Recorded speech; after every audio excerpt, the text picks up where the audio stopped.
মোস্তফা কামাল পাশা আজকে সকালে কথা বলতেছে যে আমার আর অল্প একটু জায়গা আছে,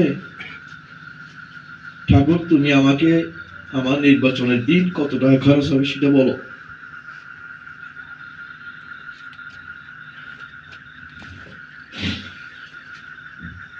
আমি কি বলবো, আমি দেখি প্রচুর টাকার বিষয়। আজকে সকাল বলতেছে আমাকে বাড়ি থেকে ফোন করে সকাল নিয়ে আসে। আমি যাতে করে নির্বাচন করতে গিয়ে শেষ পর্যায়ে কোন রকম হোঁচট খেতে না হয়, আমাকে আগে ভাগে বাজেট বলো, আমার আর কিছু নেই, তুমি এটা বিক্রি করে ফেল। এখন আমার বাসা কি হবে, লাভবান তো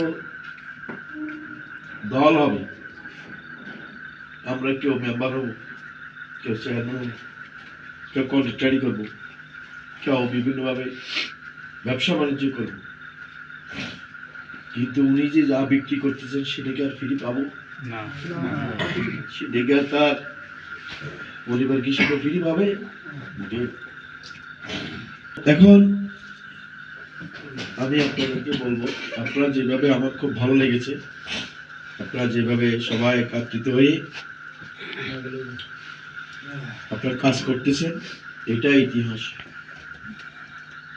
এটাই আন্তরিকতা। আমরা কেউ কারোর কাছে টাকা পয়সা বা জায়গা সম্পত্তির কোনো বিষয় নিয়ে বিরোধ নেই, বিরোধ আছে শুধুমাত্র ক্ষমতার জন্য, দায়িত্বের জন্য, পদের জন্য, এই তো, এটাই বাইরে তার কিছু না। সব কিছুকে আপনারা দূরে রেখে আপনারা আপনাদের মতো করে সংঘবদ্ধ থেকে কাজ করবেন, এটাই আমার প্রত্যাশা, এটা আমার দাবি। হয়তো আগামী পরবর্তী নির্বাচনের 5 বছর পরে এই যে কর্মী সমাবেশ আসবার জন্য হয়তো আমার সুযোগ নাও থাকতে পারে, কারণ এই মনোনয়নকে কেন্দ্র করে আমাকে আমার পদবি থেকে দূরে সরে রাখার জন্য, আমার কমিটি ভেঙে দেওয়ার জন্য, আমাকে রাজনীতি বিচ্ছিন্ন করার জন্য কিছু আমি জানি। আমি সেই সকল পরিস্থিতি মোকাবেলা করে, চ্যালেঞ্জ মোকাবেলা করে আমি মোস্তফা কামাল পাশাকে আপনাদের কাছে প্রার্থী হিসাবে এনে দেওয়ার চ্যালেঞ্জে আমি সফল হয়েছি।